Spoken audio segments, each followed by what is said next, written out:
Hello दोस्तों, मैं उत्कर्ष अपने यूट्यूब चैनल एजुकेशन थेरेपी में आपका स्वागत करता हूं। चैनल को शुरुआत करने से पहले चैनल को सब्सक्राइब करें, लाइक करें तथा बेल आइकन को अवश्य दबाएं, जिससे कि सभी गवर्नमेंट जॉब संबंधी सूचना। हेलो दोस्तों, आज है 14 मई की करंट अफेयर के प्रश्नों के उत्तर को हम जानेंगे। दोस्तों, कल मैंने प्रश्न पूछा था कि हाल ही में महाराणा प्रताप की कौन सी जयंती मनाई गई, तो इसका सही उत्तर था 480वां। आज का पहला प्रश्न है, हाल ही में किसने भारत और मध्य एशिया में सर्वश्रेष्ठ क्षेत्रीय हवाई अड्डे के लिए स्काई ट्रैक्स अवार्ड जीता है, तो इसका सही उत्तर है बी बी कैंपेगौड़ा अंतर्राष्ट्रीय हवाई अड्डा।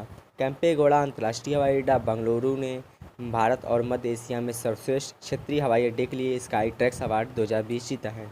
2020 के लिए विश्व हवाई अड्डे के पुरस्कार में 4 साल में तीसरी बार ग्राहकों द्वारा भारत और मध्य एशिया में सर्वश्रेष्ठ क्षेत्रीय हवाई अड्डे के रूप में से चुना गया है। पुरस्कार वर्ल्ड एयरपोर्ट सर्वे पर प्रश्नावली पर आधारित है।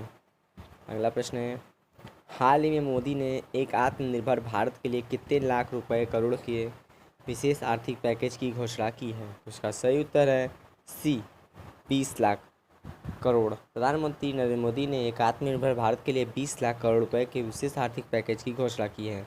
उन्होंने 12 मई 2020 को राष्ट्र को संबोधित किया। यह पैकेज भारत के जीडीपी के लगभग 10% के बराबर है। उन्होंने यह भी कहा, लॉकडाउन 4 अलग होगा और नए नियम होंगे।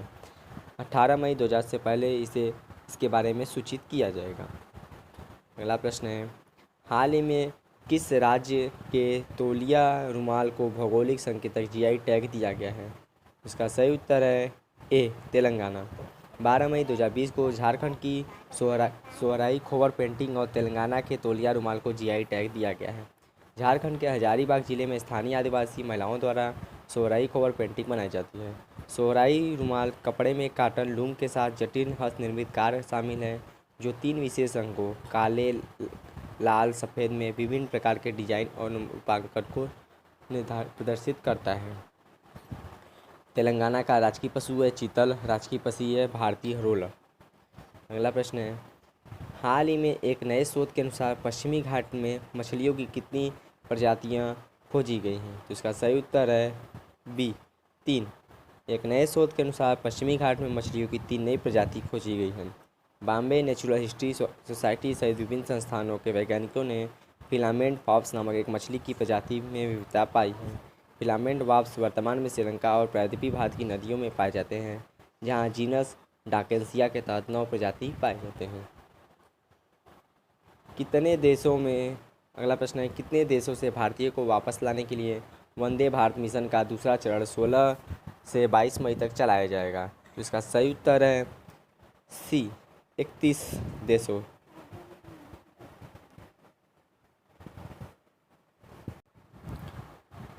इसका सही उत्तर है सी 31।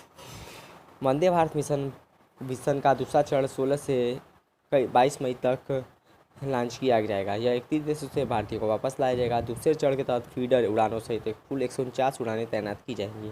प्रत्यावर्तन के दूसरे सप्ताह में गंतव्य देशों की सूची का विस्तार किया जा रहा है, जिसमें रूस, Germany, Thailand, France, Spain, Uzbekistan, Kazakhstan जैसे देश शामिल हैं।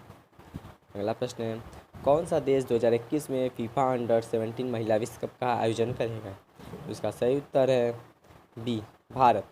भारत में फीफा अंडर-17 महिला विश्व कप 17 फरवरी और 7 मार्च 2021 को पुनर्निर्धारित किया गया है। टूर्नामेंट को शुरू में 2020 में 2 से 21 नवंबर तक भारत में आयोजित किया जाना था, बाद में महामारी के कारण स्थगित कर दिया गया है। फीफा अंडर-20 महिला विश्व कप की नई तारीखों को भी घोषणा की जाएगी। यह पनामा और कोस्टा रिका में 20 जनवरी और 6 फरवरी की 2000 के बीच आयोजित किया जाएगा। अगला प्रश्न है, किसने राष्ट्रीय डोपिंग एजेंसी के अनुशासन पैनल में फिर से शामिल किया गया है, तो इसका सही उत्तर है बी अखिल कुमार। पूर्व राष्ट्रमंडल खेलों के स्वर्ण पदक विजेता अखिल कुमार को राष्ट्रीय डोपिंग एजेंसी के अनुशासनात्मक पैनल में फिर से शामिल किया गया है। अखिल, जो हरियाणा पुलिस में एसीपी गुरुग्राम के पद पर कार्यरत हैं, पहले 2017 से 2019 तक पैनल में थे। वह भारतीय मुक्केबाजी में सबसे कुशल नामों में से हैं।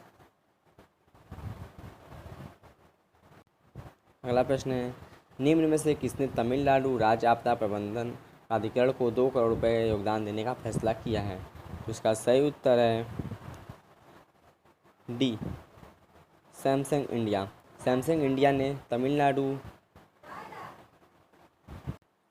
राज्य आपदा प्रबंधन प्राधिकरण को 2 करोड़ रुपए देने का फैसला किया है। यह कोविड-19 संकट के खिलाफ राज्य की लड़ाई का समर्थन कर रही है। इसने कांचीपुरम और कुडालोर जिलों में हजारों संकटग्रस्त प्रवासी और गैर नियमित श्रमिकों के बीच वितरण के लिए अधिकारियों को किराने के पैकेट भी सौंपे हैं। अगला प्रश्न है, हाल ही में मनमीत सिंह वालिया का निधन हो गया, वह किस खेल से संबंधित थे? इसका सही उत्तर है सी, टेबल टेनिस। टेबल टेनिस के पूर्व खिलाड़ी मनमीत सिंह वालिया का मई 2020 में निधन हो गया। वह 1988 से 89 में हैदराबाद में उन्हें एकांत राष्ट्रीय चैंपियनशिप खिताब जीता है। मनमीत सिंह 1980 के दशक में भारतीय टेबल टेनिस में सबसे सुसंगत विपुल प्रदर्शन करने वालों में से एक थे। उन्होंने कई अंतर्राष्ट्रीय प्रतियोगिताओं में देश का प्रतिनिधित्व किया है। हाल ही में associate chamber of commerce and industry of India द्वारा आयोजित भारत बांग्लादेश आवासीय सम्मेलन को किसने संबोधित किया है? इसका सही उत्तर है बी, जितेंद्र सिंह। केंद्रीय मंत्री जितेंद्र सिंह ने 12 मई 2020 को associate chamber of commerce and industry of India द्वारा आयोजित भारत बांग्लादेश आवासीय सम्मेलन को संबोधित किया। इसमें वाणिज्य मंत्री बांग्लादेश टीपू मुंशी, मेघालय के मुख्यमंत्री कॉनराड संगमा, बांग्लादेश में सुश्री रीवा गांगुली दास, उच्चायुक्त शामिल थे। बांग्लादेश की राजधानी है ढाका, मुद्रा है बांग्लादेशी टका तथा वहाँ के प्रधानमंत्री हैं शेख हसीना। अगला प्रश्न है, हाल ही में किस राज्य के मुख्यमंत्री ने हाल ही में गांधीनगर से वीडियो कॉन्फ्रेंसिंग के जरिए भारत की पहली heart air SIM sealing machine launch की है? इसका सही उत्तर है ए, गुजरात के मुख्यमंत्री विजय रूपाणी ने 11 मई 2020 को गांधीनगर से वीडियो कॉन्फ्रेंसिंग के जरिए भारत की पहली heart air SIM sealing machine launch की है। यह व्यक्तिगत सुरक्षा उपकरण पीपीई को विशेष टेप के साथ पूरी तरह से सुरक्षित है। इस मशीन को उपयोग करके पीपीई किट में सिलाई प्रक्रिया में छोड़े गए छिद्रों को वायरस का प्रतिरोध रोकने के लिए पीपीई किट को पानी और हवा रोधी बनाने के लिए विशेष टेप का उपयोग करके सील किया जाएगा। गुजरात का राष्ट्रीय पशु है एशियाई शेर तथा राष्ट्रीय पक्षी है ग्रेटर फ्लेमिंगो। अगला प्रश्न है, हाँ, सरकार की प्रमुख सामाजिक सुरक्षा योजना अटल पेंशन योजना के कितने साल पूरे हो गए हैं? तो इसका सही उत्तर है 5। अटल पेंशन योजना सरकार की प्रमुख सामाजिक सुरक्षा योजना में सफल कार्यान्वयन के 5 साल पूरे किए हैं। प्रधानमंत्री नरेंद्र मोदी द्वारा 9 मई 2015 को लॉन्च की गई एपीवाई का उद्देश्य विशेष रूप से असंगठित क्षेत्र के श्रमिकों को वृद्धावस्था आय सुरक्षा प्रदान करना है। आधिकारिक आंकड़ों के अनुसार इन 5 वर्षों में एपीवाई के कुल 2,23,54,028 नामांकन थे। एपीवाई को बैंक खातों वाले और 18 से 40 वर्ष के किसी भी आयु के नागरिक द्वारा शुरू किया जा सकता है।